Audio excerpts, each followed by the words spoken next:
Welcome to another board game blitz from theplayersaid.com. I'm Grant. I'm Alexander. And I'm Gary. Once again, our brother-in-law Gary is here from Arizona.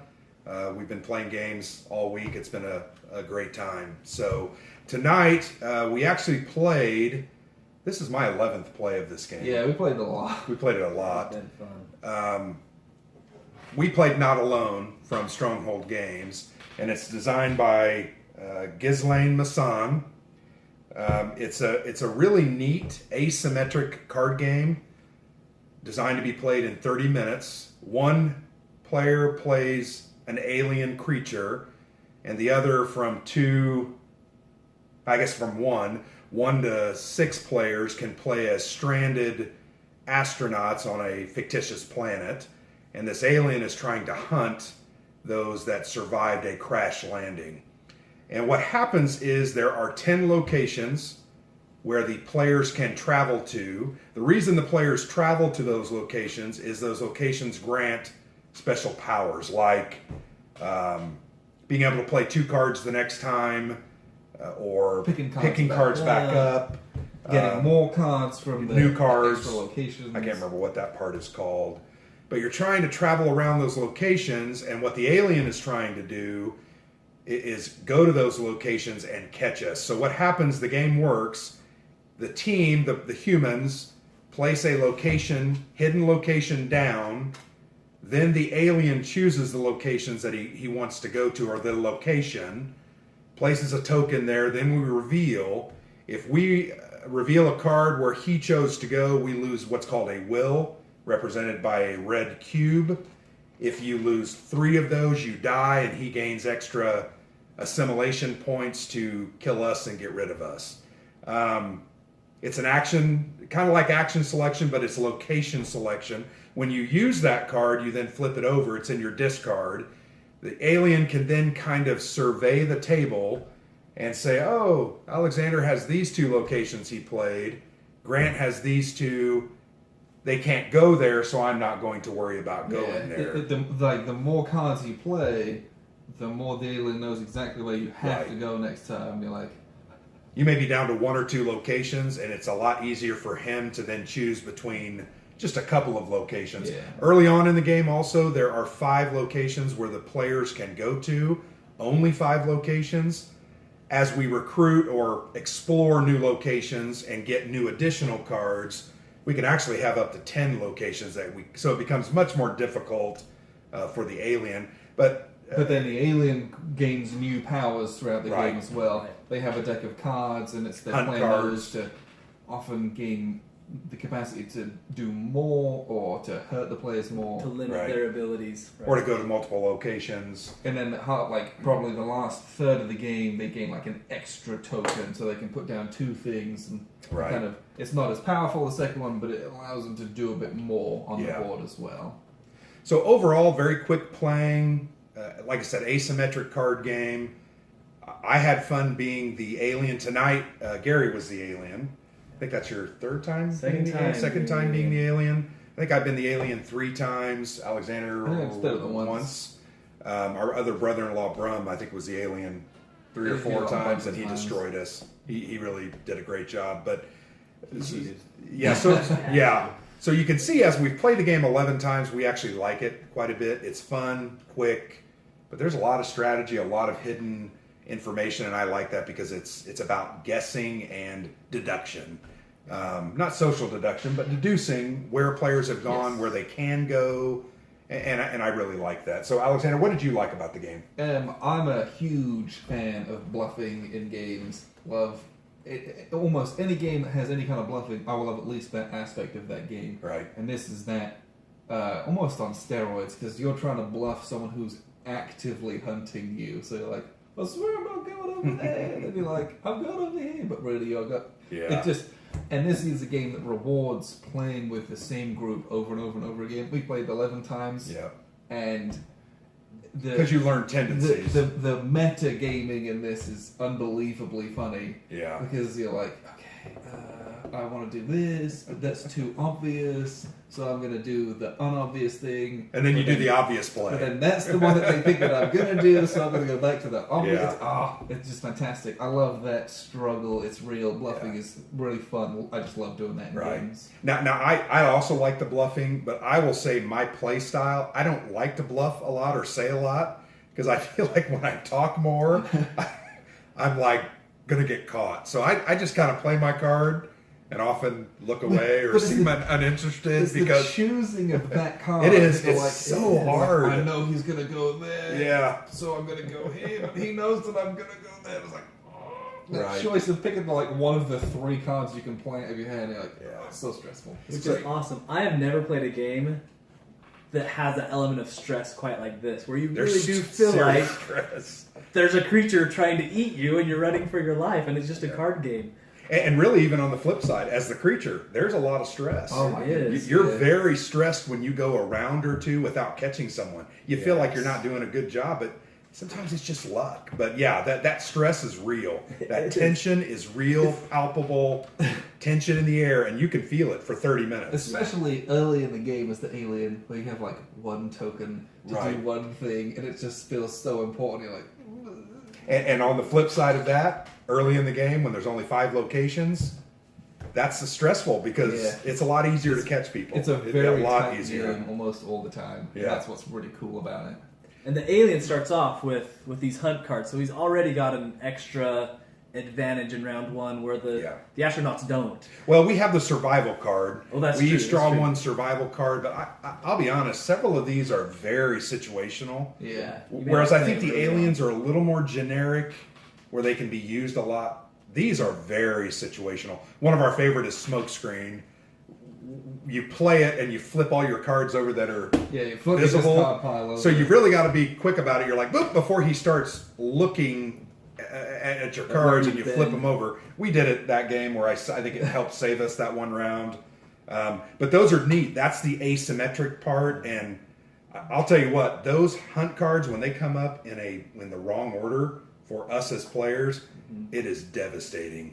If you can ever get what's the one called? Echo or Mirage or where you get to play it again.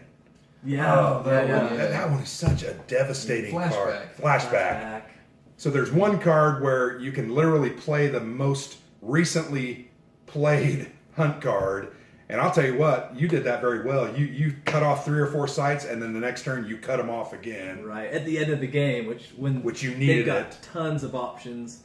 At that point, because again, you're narrowing down your options, but once you're caught, you get them all back, and then the alien is immediately put at a disadvantage. Yeah, there's a couple things I really like. The theme of this game is really well integrated. I think it's fantastic. Yeah. If you actually read the text of every single one of the locations, it makes complete sense how that location is tied into the ability that is granted. So for instance, the wreck. You go and find your wrecked ship because you left it and the alien's been chasing you around, but you're like, there's a laser gun there, and you're running back there and you get to move your rescue token more that turn. I love that. Great thematic element. The lair of the alien, you get to go to the lair of the alien and in essence get your cards back or copy wherever the alien is. I love that. You learned something in that lair. You learned, he loves to go to or whatever, to the river, and I want to copy that. So very well done thematically. I also really enjoy this track. Let me just show you. It's a very simple track, and you can see, I think both sides are the same, but this side is the humans we're trying to get off. This side is the assimilation side, and it's based on the number of players in the game. Every round, the humans are going to make progress towards being rescued. Once again, that's a thematic element. That rescue ship is coming. You've set the beacon up, sent out the SOS or the homing signal, and they're coming. So every round you're going to gain. You can also gain by certain cards, but the alien doesn't move unless he catches you or causes you to lose will in some instances. Really like this. I think it's well done, and we've played 11 times, And I really think it's come down to the last couple of turns, probably half of those times. And I really like that. I think it's a sign of a well-designed game. And the game is fun. We play games, we say this over and over again, we play games to have fun. It's not about prestige, or it's not about an experience of, I want to do this. It's about having fun. If I don't have fun, I'm not going to play it again. Will you disagree? Oh, yeah.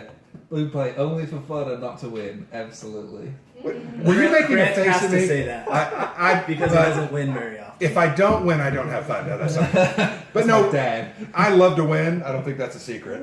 Right. I've lost several does. games. Everyone does. I've lost several games recently to Alexander, and I'm in a funk. But I do play for fun. This game, and 30 minutes, it's over quick. It's fun. You can do this 2 or 3 times in a row and call it a night.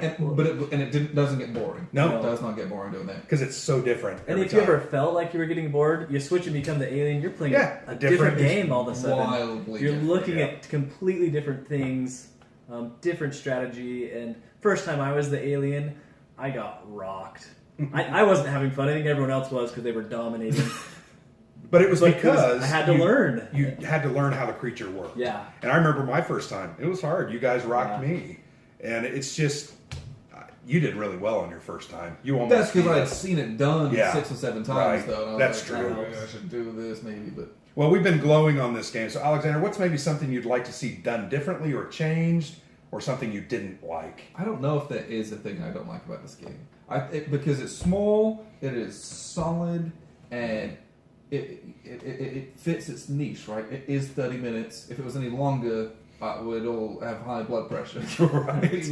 Well, you'd be terrified eating your fingernails. I think it does what it should do really well. Yeah. To only maybe tweak some of the survivor cards. They're not very good. Because if you get dealt one that's like really situational at the beginning, you kind of get hosed. Yeah. Whereas someone who gets dealt a really good one, like, they're going to be a bit more confident in some of the things that they can do. Right. And again, a little bit of theme there as well, I guess you could call it that. But And those survival cards do change the way I play. yeah, absolutely. If I have a certain type, I'm more risky. Yeah. I do different things because I know I can get out of something. Yeah. And vice versa with the alien. There's a couple cards. If you have those hunt cards in, you're like, I just have to be close to where they are because I can move them to me. That's a neat element. And we're kind of going to be stretching for things we don't like. Gary, anything you don't like? I think the only thing I would say is the people are moving one spot every turn, whereas the alien will only move if he catches somebody. Someone. And if the alien falls too far behind, the game all of a sudden loses its Although suspension. I felt like we were trashing you, right? And true. it came back and it got down to the very last move. Literally that last hand, if you had caught even one of us, the game was over for you. You would have won. Right. So even in the face of that, you were able to get back. And that, to me, once again, that's a sign of a well-balanced, well-designed, and well-played-out game where they made a lot of changes through playtesting. Mm-hmm. So I think they did but I understand what you're saying. It can feel very frustrating when you're on that creature side. You're like, they're moving every round. I'm never moving. And I don't know, do you guys feel like the winning percentage has been fairly equal, aliens versus people? Because I mean, when Brum was alien, he won just about everything. He but won other 4 or than 5 that, I feel like the people win more often than the alien. I think that's... Though it gets close and Might there's be still that true. suspense. Like I said, we've played 11 times. I'm going to guess Brum won about 5 with the alien, and we won about 4 or 5. Yeah. And then I think the humans won 6 or 7. So, yeah, We're fairly... maybe 60% win for the humans. The one thing that I would like to see done differently, and Alexander already mentioned it, but tweaking these survival cards potentially, or allowing you, particularly at the beginning of the game, you're just drawing one of those off a deck. Maybe you should be drawn 2 or dealt 2, Or what, and then you could discard 1. Maybe you could house rule, I'll discard a will to pick up a survival card Or something. something. Like that, where you can, because there's a lot of that in the game where you can hurt yourself to get cards back. Maybe getting a survival card that way as well. Right. That's easy to house rule though. Yeah, but once again, I don't know if that's going to mess with the balance of the game. Yeah. But I think this has been play tested pretty well. Now, one other comment. I did pay $30 for this game at Origins. We played it 11 times, so when you divide that per play. It's been like, $2.50. That's a pretty good value, but I still feel like this game was about 10 to 15% overpriced. I felt like 25, and I may have paid 30 because it was Origins. That may have been, I don't know on Amazon if it's much cheaper, but that's a ticky-tack thing. This is a great game. I think it's very enjoyable. If your group likes social games with bluffing and some sleight of hand and trying to, mess with people's mind and asymmetric games, I think this game is a great game. Plays in 30 minutes. You can literally play this 2 or 3 times a night. And I'm not bored of it yet, and I played it 11 times. I'll play it again right now. Really like it. Great work. So I think in the end, we all like it, right? Absolutely. We definitely love this game. So that makes me feel good. I spent $30 on the game, so that's a good thing. So that's it tonight. Check out our blog for a lot more information on this game and others. We did an unboxing so you can look at the components. We'll also probably do a written review over the next couple of weeks once we post this video. So thanks a lot, and we'll catch you later.